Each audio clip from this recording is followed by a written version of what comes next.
Hi, everyone. My name is Lily Philpott. I am so pleased to welcome you to the 2024 Brooklyn Book Festival's virtual festival day for a conversation with Vigdis Hjorth and Eva Baltasar.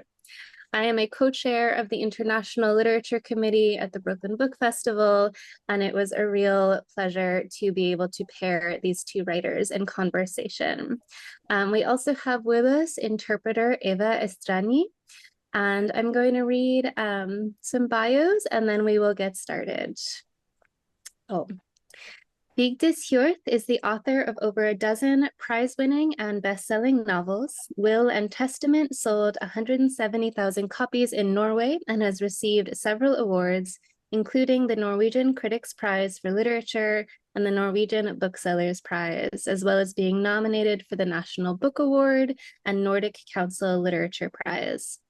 Long Live the Posthorn won the Believer Book Award for Fiction in 2020, and Is Mother Dead was listed for the International Booker Prize in 2023. If Only, which we're going to discuss today, was translated by Charlotte Barslund. And Eva Baltasar Mammoth, which we will discuss, was translated by Julia Sanches. It is the final novel in her loose trilogy of novels exploring women in extreme situations. Already an acclaimed poet with 10 volumes of poetry to her name, Baltasar's debut novel, Permafrost, received the 2018 Premi Libertaire from Catalan booksellers and was shortlisted for France's 2020 Prix Médicis for Best Foreign Book. Boulder's English translation was shortlisted for the 2023 International Booker Prize, and the author lives in a Catalonian village near the mountains. Welcome, both of you. Thank you so much for being here. Thank you. We are going to get started. I want to read our first question, and then we'll turn it over to you. As I mentioned, we're going to talk about Mammoth and If Only. And so the narrators of Mammoth and If Only are intimately aware of the ways love and passion can incinerate and disenchant, rapture and depress. Since these themes are so present in both of your works, I'd like to start here and ask you to speak more about what draws you to exploring this really turbulent emotion. And maybe, Eva, we can start with you. Eva, et tradueixo la pregunta? Sí, sisplau. Sí, tant que sí. Doncs que les narradores, en els dos llibres, estan plenament conscients de les maneres en què l'amor i la passió poden incinerar, que poden desencantar, entusiasmar i deprimir. I com aquests temes estan presents en les dues obres, m'agradaria començar aquí i preguntar si podríeu parlar una miqueta més sobre què és el que us porta a explorar la turbulència d'aquesta emoció. Mira, doncs per mi jo vaig arribar a explorar això, la narrativa de manera totalment casual, no? Arran d'una visita que vaig fer una vegada a una psicòloga que em va dir que em va proposar escriure la meva biografia en 4 pàgines, vaig començar a fer-ho i de cop i volta el que vaig veure és que començava a ficcionar a partir de la meva pròpia vida i que això era una manera per a mi molt bona de fer un viatge al meu propi inconscient, on allà hi ha la meva història familiar, tots els arquetips també socials, col·lectius, i per mi és això, és com explorar aquesta part més fosca del meu propi interior creant un personatge a través de la literatura. So for me, I started actually exploring this narrative in a very casual way. From a visit that I had with a psychologist, a consultation with a psychologist, and she suggested that I write my biography in about 4 pages or so. And I realized when I started writing that I was beginning to fictionalize, actually. And that for me, that was a perfect way, a great way to travel to my unconsciousness, where I would find family, social archetypes, collective archetypes. And that was how I started to exploring the darkest side of myself and my unconsciousness, my subconscious. Thank you. And Vigdis, I'd love to hear you speak as well. What draws you to exploring that darker unconscious, love, passion, all of it? Yeah, I had to admit that this is very autobiographical stuff for me but I was writing this novel 20 years ago, and we didn't have the word autobiographical then, or autofiction. So, I was just writing, and I was writing it because, I had experienced what I hoped and thought was the love of my life, I fell in love in a way that I could never imagine was able to. And then it was so distracting. We were fighting, we were drinking too much, we were quarreling, we were going to sex clubs, we did a lot of awful things to each other and to ourselves.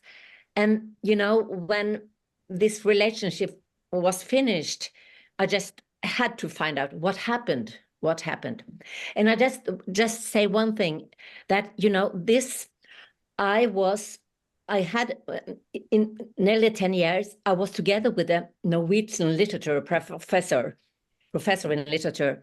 And we were a novel couple in Norway because we had published a book together and we had a lot of events together. So that's why I didn't want to camouflage too much, because everybody in Norway would know that this was about us. So I didn't have to make that much too fictional, too much. So that's why I don't want to read it again. Actually, and this, I want to kind of go into what I think you're both talking about, this balancing act. There's this really delicious molten line between pleasure and shame and pleasure and pain and guilt and all of it that you both explore. In If Only, as you're talking about, Vigdis, we see this in the affairs that the narrator moves through. In Mammoth, this comes to the fore when the narrator, who is a lesbian, embarks on her quest to get pregnant, to become a mother. And I'm curious how this through line, this balancing act, how does it kind of serve as the engine that propels your characters as they navigate staying upright and not falling from one side to the other? Eva, hi ha com una línia deliciosa i que es barreja una miqueta o sigui, que es perd una miqueta entre el plaer i la vergonya que ens veiem a les dues obres, que s'explora a les dues obres. A l'obra If Only veiem això en les aventures, diguéssim, amoroses que té la narradora a través de la novel·la, i a Mammoth ho veiem també especialment quan la narradora, una persona que és lesbiana, està buscant, és com una recerca per ser una missió de gestar, i com això és com un malabarisme que es veu com la força motriu que empeny o que genera les dues novel·les, i com això transforma els personatges. Com podries parlar-ne? En el cas de la protagonista de Mammoth, de les tres protagonistes del tríptic, és la que connecta amb el desig de gestar de manera més instintiva. És un tríptic on exploro cares més incòmodes de la maternitat, però en aquest cas és aquest instint ella diu, no tant de construir-se socialment com a mare, sinó de fer passar la vida cosa a través, de gestar. I hi ha aquesta connexió amb aquest instint que és purament animal i que fa que la protagonista es vagi animalitzant de totes maneres al llarg del llibre. Fins i tot, i aquí connecto amb això de la delícia que deies, no? El que he intentat jo és fer que el llenguatge l'anés acompanyant també al llarg de la novel·la. I això ha estat la delícia meva, no? Per mi, treballar la novel·la a nivell de llenguatge, a nivell poètic, és el que més m'agrada i és el que estic més hores, no? Doncs hi ha tot aquest joc i aquest acompanyament entre la història a nivell argumental i després la manera de dir-la, que és el que m'arrossega a mi cap al final, és el que m'arrossega a conèixer qui hi ha allà darrere, qui és aquesta dona que acaba sent una companyia molt important per mi durant el temps en què estic escrivint la novel·la. So the protagonist of Mammoth, of all the three novels, it's actually the one that connects more instinctively with this wish, this desire to gestate. And when I'm exploring these darker sides of motherhood that I was interested in, not the social construct to become a mother, but really talking about the desire and the instinct of gestating, which is purely animal. And that's why we see the progressive wildening of the protagonist throughout the novel. And even this, connecting now with this idea that you mentioned of deliciousness in this line, I think for me, especially something that goes with this is how I work the language. The thing that I spend most hours when I'm writing a novel is actually working the way to tell the story, which is that accompanies the plot. So it's a communion of plot and how the plot is told, is presented. And to get to know the woman that is going to keep me great company during the process when I'm writing the novel. And Vigdis, I'd love to hear your thoughts too on that through line of pleasure, pain, pleasure, guilt, pleasure, shame, all of it. Yeah, but I really think that when you fall in love in a desperate way, something in you, consciousness or unconsciously, you want to change. In one way, you seek a kind of crisis. So that's why we call it to fall in love. You are falling, you are losing your balance. And that's what you maybe want to in a certain point in life. You don't want to stay on your feet and you don't want to be stabilized. You want to be, to fall. So you are seeking that, I think, in one way. And I can connect to what Eva is saying about when I write, the biggest challenge is to find the voice of the novel, the voice that can tell this special story. So that's what I have to experiment to I find the right voice. And that's a kind of, that's only through language, not what is happening, to find that specially voice. Otherwise, I can understand. I also agree about motherhood and this animal-like feeling. But for me, for Ida in the book, this love is a kind of, to falling in love is also a kind of animal thing in the desperation, and it's not her she gets insane in one way. Yeah. Shall I translate this, Lily? Please. Thank you. So, Eva, a veure un moment per on començo. Sí, doncs penso que quan ens enamorem desesperadament, com comento en aquesta novel·la, hi ha alguna cosa en un mateix, en tu mateix, que sigui conscientment o inconscientment, que desitja canviar. Llavors, en certa manera, és com una crisi, perquè en anglès la paraula enamorar-se és caure a l'amor. Fall in love és caure a l'amor. Llavors diu que és que perds l'equilibri. I sembla que en realitat potser això ho volem. Vull dir que no volem estar de manera estable sempre, no? Quiets, estables sobre els nostres peus, sinó que en realitat igual el que estem buscant d'alguna manera és caure o perdre aquesta estabilitat.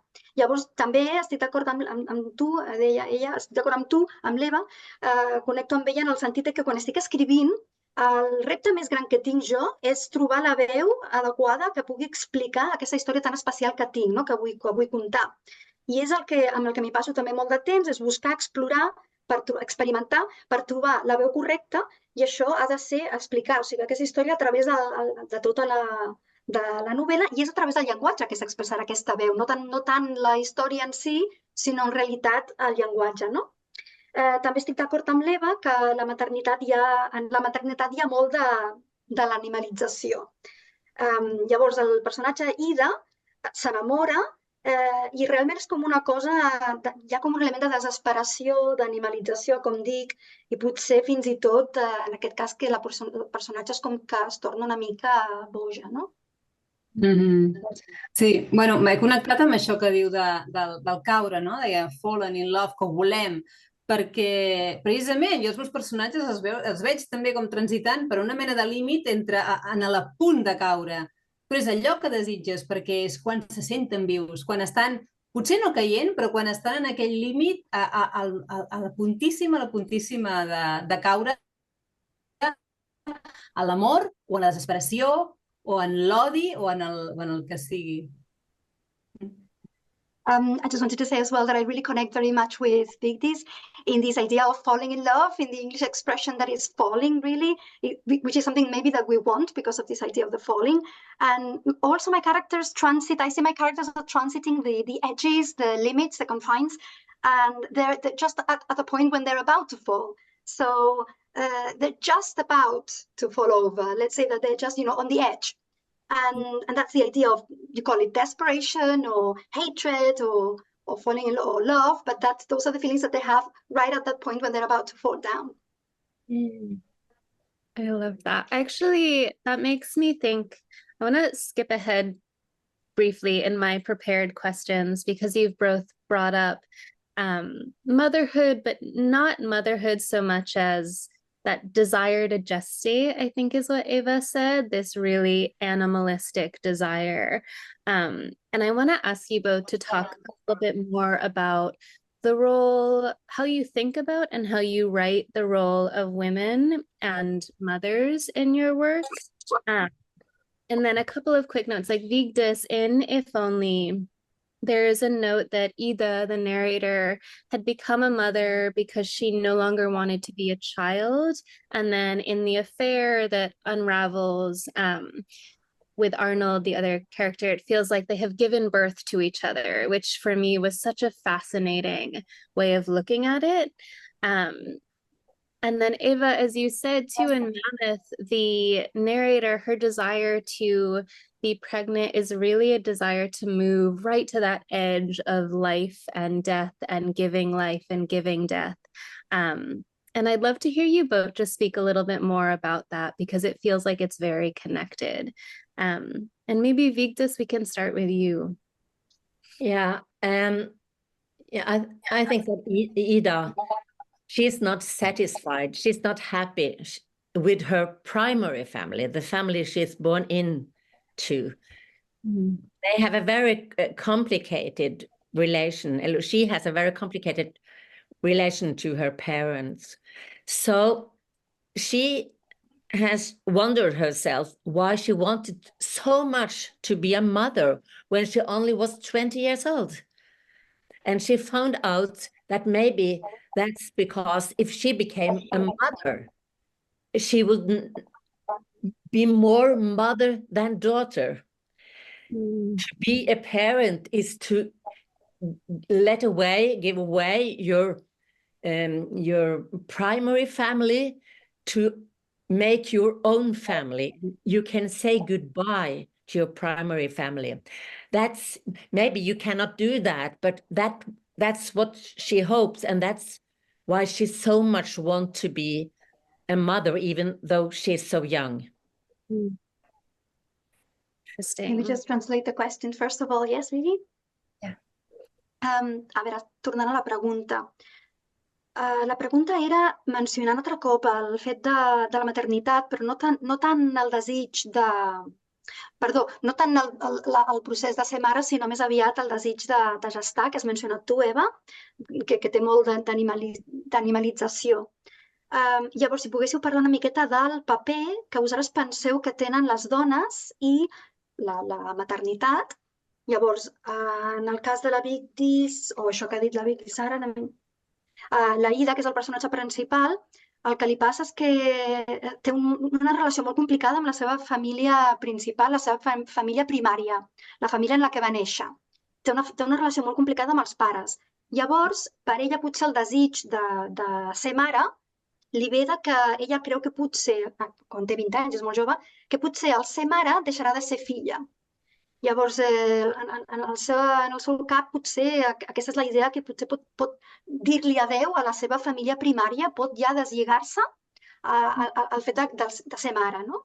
I no sé, potser no serà així, però ella espera que sigui així. Llavors, en el teu cas, deia concretament, el desig ja està, com tu has dit també, que els personatges estan com als límits, a punt de caure, i aquesta línia entre la vida i la mort, doncs, com ho veus tu? Val. Bé, el que veig és que sóc un personatge de la Vigdis Hjorth, perquè és la història de la meva vida. Jo vaig ser mare per primera vegada molt jove, precisament per construir-me d'alguna manera, perquè com a filla no funcionava, no? Llavors em vaig construir com a dona, sent mare, molt joveníssima. Ara segueixo.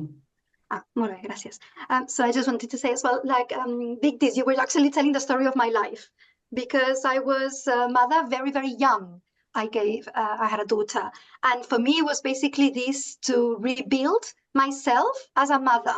That's why I had a child being very, very young. Can I ask both of you as well, Vigdis, again, this idea in the affair between Ida and Arnold, in their love, which can be destructive and very passionate, but was also destructive, they are kind of giving birth to each other and creating each other. I'd love to hear you talk a little more about that. And then Eva, I'm curious too, if that felt like in the narrator's relationships with the various characters she encounters, is she also kind of giving birth to herself each time she meets and is in relation with another person? Shall I translate that please? Thank you. A veure, un momentet. Sí, llavors volia preguntar-li a la Vigdis primer que la història entre la Ida i l'Arnold és una història apassionada però també destructiva, i és en aquesta relació en la que sembla que ells dos es donin, o sigui, es pareixin mútuament, o sigui, s'estan construint o creant mútuament. Llavors, a tu, Eva, també m'agradaria preguntar com veus la relació de la narradora amb altres personatges que es va trobant, perquè que potser també ella, diguéssim, neix cada vegada o reneix, es construeix o es reinventa cada cop que està amb un altre personatge o que es relaciona amb un altre personatge. Sí, començo jo? Yeah. Should I? Oh. Should I start? Eva asked if she could start, actually. I'm sorry. Yeah? Go ahead. Eva. Ok, thank you. Sí, la protagonista de Mammoth és una dona que ella fa una fugida. Ella fuig d'una ciutat, d'un lloc on se sent que estan anant cap a l'extinció i va cap a no sap on. Va com un animal ferit, que fuig sense mirar enrere i no sap on va. Llavors es troba de cop i volta en un lloc inhòspit, en un lloc on hi ha molt poca gent, i cada un d'aquests personatges molt secundaris que apareixen a la seva vida la determina d'alguna manera. Ella va fent petits aprenentatges, però sempre amb molta distància, perquè no hem d'oblidar que tot el tríptic, un dels temes, a part de la maternitat, és també la incomunicació. Són dones que els hi costa molt comunicar, són molt honestes amb el lector, però els hi costa molt comunicar-se amb altres persones, amb altres personatges. Per tant, hi ha una mena d'egoisme en el que ella va captant de cada personatge allò que li interessa i a partir d'aquí s'acaba conformant i bé, de fet, el final de la novel·la és un final obert en què ella segueix d'alguna manera, no saps com, però et pots molt bé imaginar que segueix aïllada i seguint fent el mateix. So the protagonist of Mammoth escapes, flees a city that she sees is actually drawing her to extinction. So she escapes that like an injured animal, doesn't know where she'll go, where she'll end up, but she's trying to escape that situation. And she ends up in a very inhospitable place with very few people, sparsely populated. And then she comes across with different characters. First, one character, first of all, that determines her somehow, has a big influence on her. She does take small steps in learning about this new environment and how to survive in this new environment. But one of the themes that runs through the triptych is the lack of communication. So all the characters are very good being honest with themselves, of course, but they find very hard communicating with other people. And there's a little bit as well of egotism, because the main protagonist captures everything that she needs, gets everything she needs from the character she encounters. So she takes what she wants, but then she moves on. And in the end, we can actually imagine it's an open end, and we can certainly, I think, imagine that the character will continue being isolated in the same way and in similar circumstances. So we can imagine that continuation with this open ending.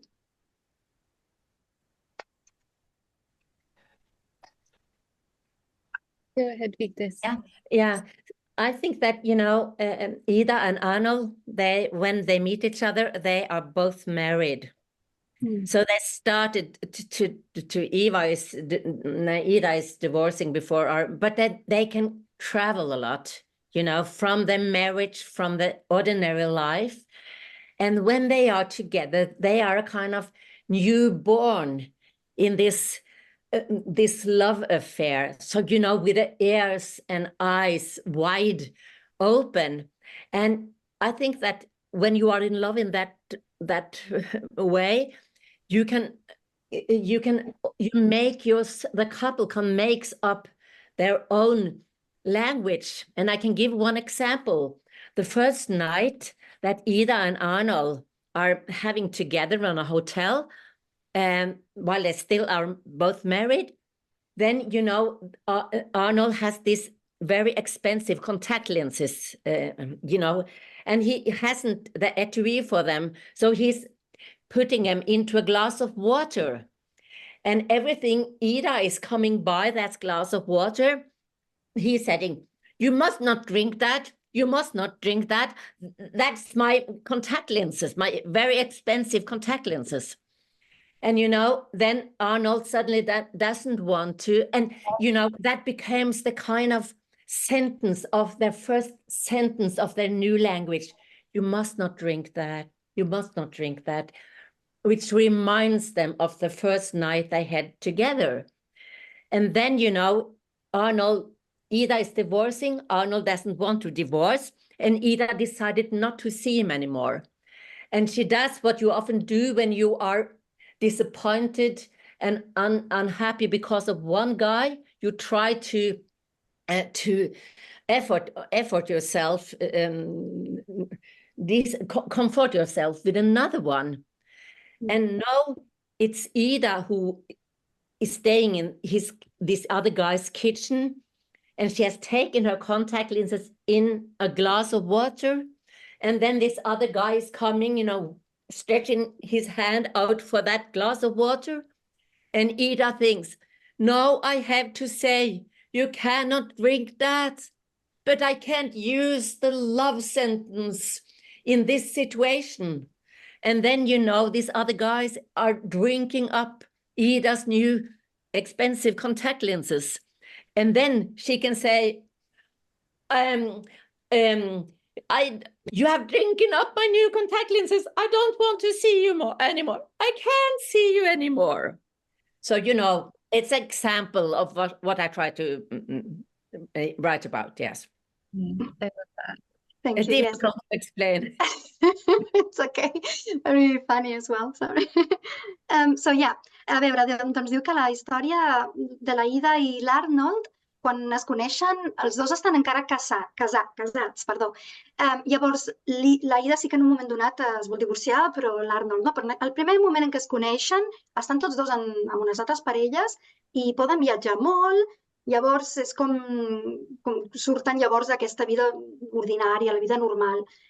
Quan es troben junts és com si tornessin a néixer realment, com si fossin nadons que acaben de néixer, amb aquesta relació amorosa, amb els ulls ben oberts, explorant tot amb curiositat, i estan enamorats. Llavors, s'inventen un llenguatge que és només d'ells. Llavors, per exemple, la primera nit, quan estan en un hotel, i tots dos estan casats encara, l'Arnold té unes lentilles molt cares i les posa en un got d'aigua. perquè no ha portat la cosa que té normalment per posar-les. Llavors es deixa allà, llavors ella quan passa del got, ell li ha de dir de seguida, sisplau, no beguis d'aquest got. I això es converteix en una frase que és de la seva relació. És com si cada cop que diuen això més endavant els transporta en aquella primera nit, no? No beguis d'aquest got o no beguis aquesta aigua. Llavors el que passa, com a exemple, és que en el moment en què l'Ida es divorcia i l'Arnold no vol, deixen la relació, i el que passa moltes vegades, quan un trenca una relació, doncs la manera de consolar-se és buscar una altra parella, una altra persona, doncs quan troba un altre noi i estan una nit junts, i ella doncs té també les lentilles, les posa en un got d'aigua i llavors pensa, ai, ara li hauré de dir aquella frase, perquè aquella frase és la frase de la meva primera parella, és una frase de la meva llengua que tinc, només existeix amb aquesta altra parella anterior, però al mateix temps pensa, i si li dic, clar, li diré, l'altre, o potser no li diré, l'altre no se n'adonarà, veurà el got, llavors jo m'enfadaré i hauré de trencar amb aquesta persona. Sí, simplement un exemple de la llengua aquesta que existeix o que es crea entre dos enamorats. Thank you. But I think that's such a good example, Vigdis, as well. I love that. That as the first sentence of their language as well is wonderful.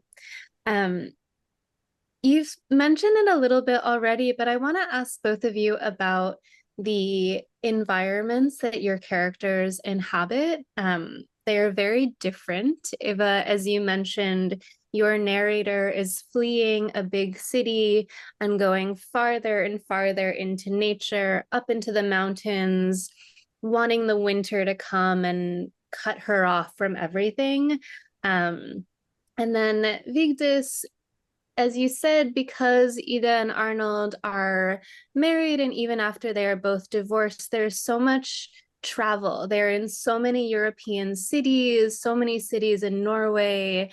And it just is fascinating to see them unfold in relation to each of those cities. And the ways that the lines in Mammoth between human, narrator, and animal become blurred, and then in If Only, the way the lines between city and couple become blurred. And I'd love to hear you both talk about how you think about writing the environments that your characters are inhabiting. And Eva, maybe we can start with you. Yes, thank you. I will translate first of all. So la pregunta és que vol parlar sobre els entorns, els paisatges i l'entorn, que són molt diferents a les dues novel·les. I Eva, com tu has dit, que la protagonista fuig d'una ciutat i que cada cop es va endinsant més cap a la natura, les muntanyes, vol que l'hivern la talli, la separi de tot. I en el cas de la Ida i l'Arnold és que viatgen per ciutats europees. I hi ha com una línia entre les ciutats i la parella que es desfan, no? I en el cas de la teva novel·la, també entre la narradora i els animals, la línia entre narradora i animal com que queda una mica també confosa, no? Que no està clara. Llavors, podeu parlar una mica de com penseu que els entorns, o com creeu els entorns que habiten els personatges. Mira, en el cas de Mammoth va ser per mi molt fàcil crear els entorns perquè jo a l'hora d'escriure parteixo de paisatges de la meva pròpia vida. Tinc la sensació d'haver viscut 1000 vides i el viatge que va fer la protagonista de Mammoth és un viatge que jo vaig fer quan tenia 26 anys, que jo era mare soltera, tenia una filla, vivia a Barcelona, en un pis compartit, tenia una feina a la universitat molt precària. I va haver un moment en què vaig decidir que havia de marxar d'allà perquè no sobreviuríem. Era un entorn molt hostil per mi i per la meva filla.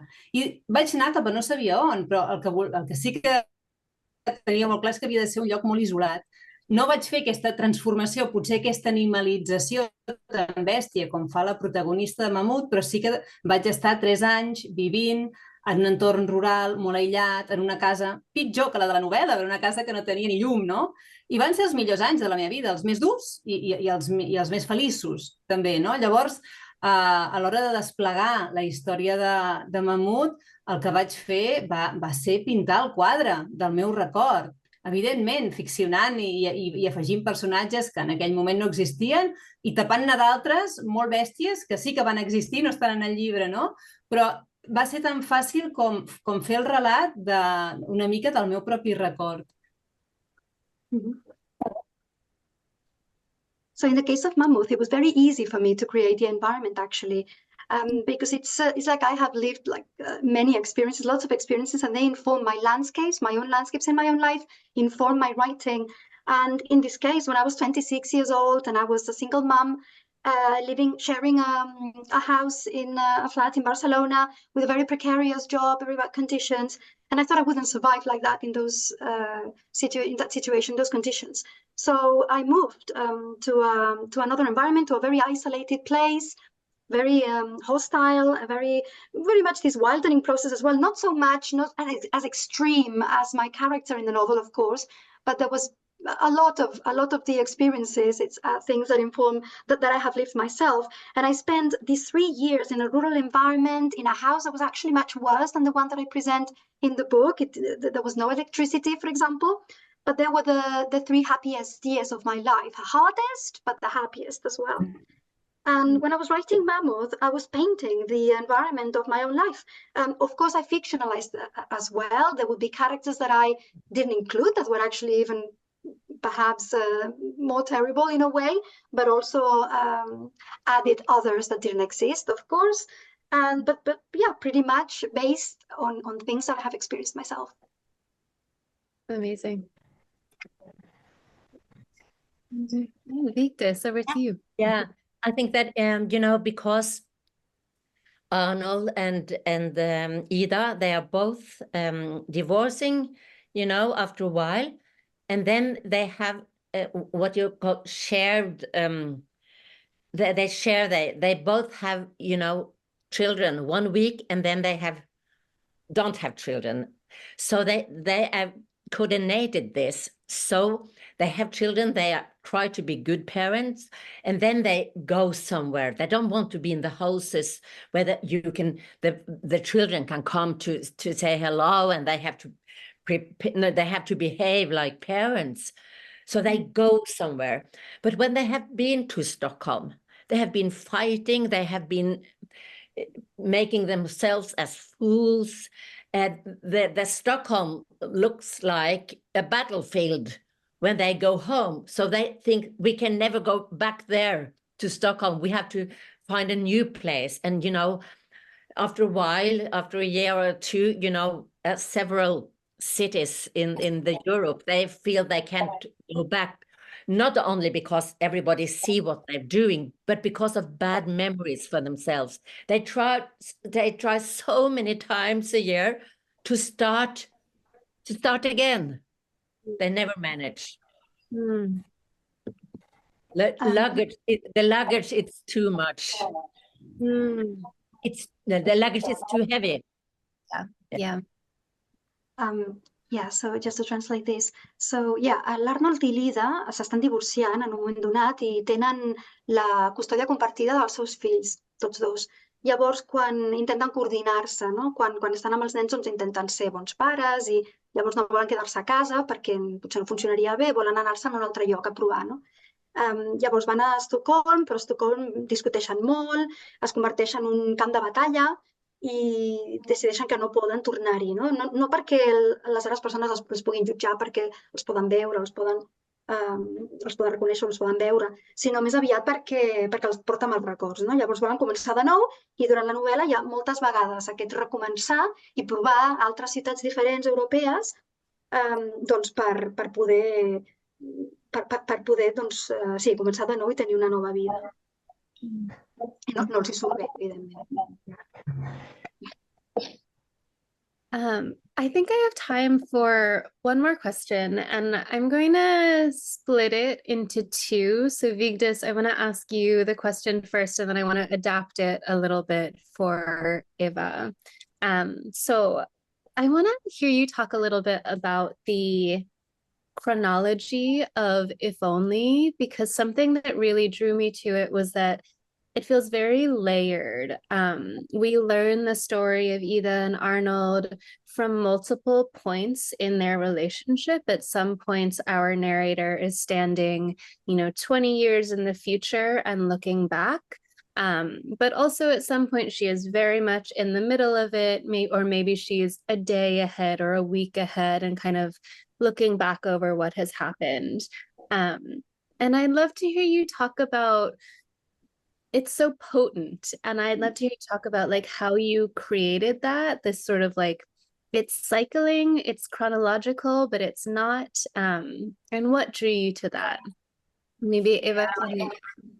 Yeah, but it was like before that I have to explore the theme, that what you really want to tell with this story. Why should I write this story down and publish it?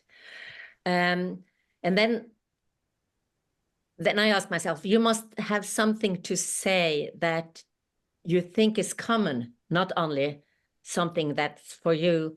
And then I had actually this from the first page of the novel. I think the main character is sitting on a train station as a 17-year-old, and she has very pain, a very, very strong pain, and she doesn't understand why.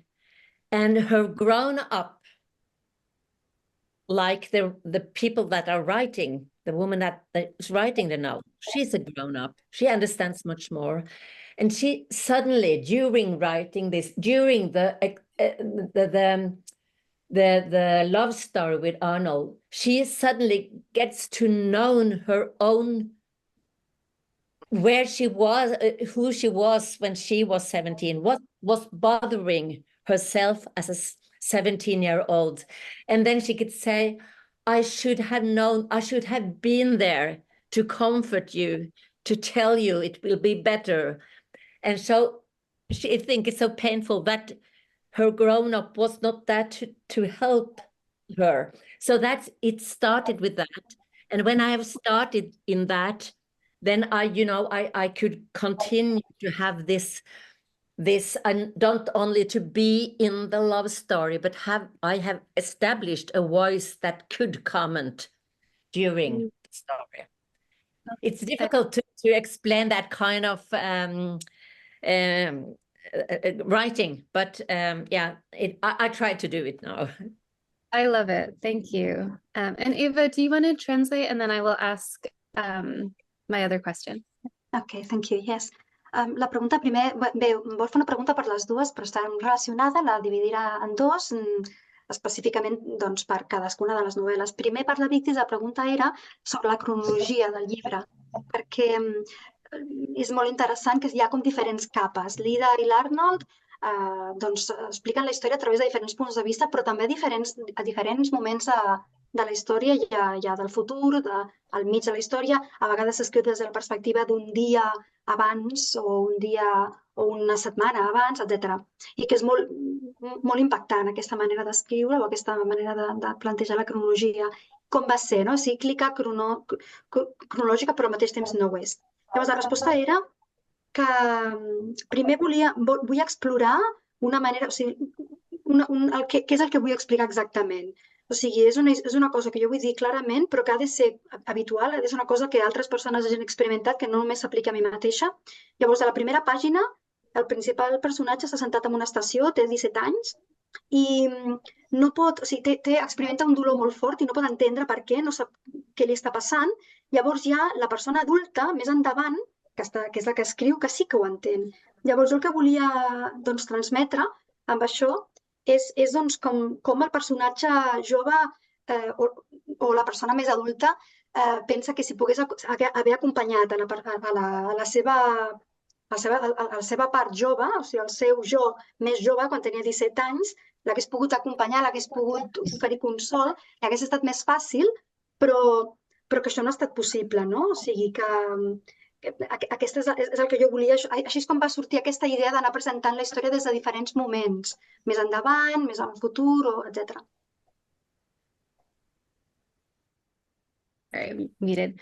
And Eva, I want to ask you a similar but different question about chronology and how you placed your narrator while writing not just Mammoth, but the triptych of novels, as you've mentioned. I love what Vigdis said about writing it as a grown-up self looking back to a younger self and acknowledging that the grown-up self could not be there in moments of pain for the younger self. And I'm really curious, how are you writing over the course of this triptych towards your younger self? How are you thinking about the chronology, the cycle of these three novels? Molt bé. Doncs és una pregunta similar, però també diferent al mateix temps, no? Volia preguntar-te sobre la cronologia també a les teves novel·les, a les 3 novel·les, no només en aquesta. Perquè la Vigdis deia, això que deia que quan escrivia des del punt de vista d'un adult, però que està mirant enrere, recordant i pensant com no va poder estar present per donar consol o per ajudar a la seva persona més jove en moments més difícils, no? O sigui, és la perspectiva aquesta de l'adult mirant enrere els moments més difícils de la seva vida, no haver pogut estar allà per donar consol. Llavors, en el teu cas, si podries explicar com veus la cronologia en les teves 3 novel·les, com escrius respecte a la teva persona més jove mirant enrere i aquesta evolució, com ho veuries tu? Això és una cosa que vaig fer en el cas de la primera novel·la, en Permagel, en Permafrost, en les altres no. Però en Permagel sí que és una novel·la en què tu entres en el cap d'una dona, que en el moment en què està narrant pot tenir uns 40 anys, i són viatges constants, no? Hi ha molts capítols molt breus, i una mica viatja per dins de la novel·la com viatgen els pensaments dins del cap d'una persona, no? Que tu estàs ara mateix aquí, però sents una olor i et ve un record de la infància i estàs pensant en el que faràs demà, i són, en dècimes de segon passa tot. Llavors hi ha un viatge constant a diferents escenes de la seva vida, des de la primera infància, adolescència, joventut i mitjana edat, que es van creuant constantment fins poc abans del final, que comença un dietari en un hospital, i això sí que és la part última i és la part més lineal del llibre. En canvi, en Boulder i Mammoth són 2 novel·les lineals amb 2 personatges dones que no tenen passat. O sigui, són és zenital, no? És pur present. Llavors, és un retrat. És el retrat que podries veure en un museu, no? De dona mirant per la finestra, i cada lector veu el que vol veure, el quadre és el mateix per tots, però les interpretacions, evidentment, són molt diferents depenent d'aquell projecte i de què desitja que passi cadascú. Però sí que en aquest sentit són 2 novel·les, per mi, potser més senzilles, perquè són lineals, però que vaig acabar amb el tríptic, i que amb la novel·la que segueix el tríptic, que encara no està en anglès, sortirà properament, espero, sí que allà he volgut jugar a explorar altres dimensions temporals, no? Però el tríptic seria això. Gràcies. Okay. So what I did with Permafrost, I only did this actually in Permafrost, not with the other 2 novels in the triptych, is that you enter the mind of a woman who is in her 40s, basically, and you journey through her memories, her thoughts. So there are lots and lots of brief chapters, and it is pretty much like that, like journeying through your mind, through different thoughts that come up all the time. You might be sitting here talking while at the same time thinking what you have to do tomorrow, or you smell something and that brings up a memory from your past, from your childhood. And so it's basically like that, no? In that novel. And there are lots of contrasting journeys through childhood, adolescence, middle age, all of that, no? All the time you've got this journey going on in your mind, until the very end, where she starts writing a journal, and that's when it becomes the most linear in the book. That's when she starts writing linearly in the journal with some order. But then with the other 2 books, with Boulder and Mammoth, they are more linear. And so the 2 women characters, they don't have any past. They just purely inhabit the present. And it's like a portrait. So, you know, you go to a museum, it could be a woman looking through the window, a portrait.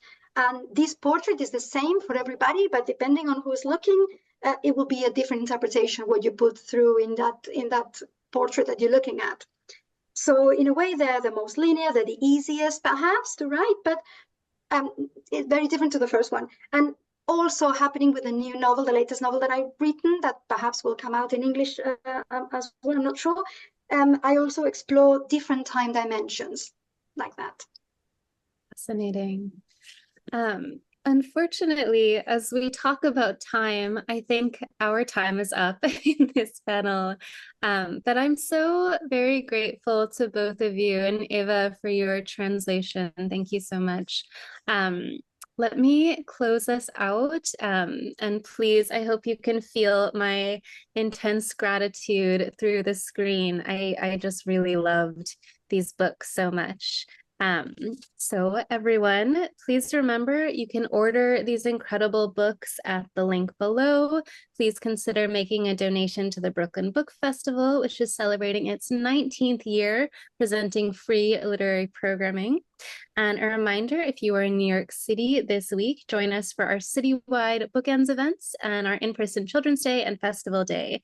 That will take place September 28th and 29th in downtown Brooklyn. Thank you so much to both of you. I hope next year in person we'll all get to meet.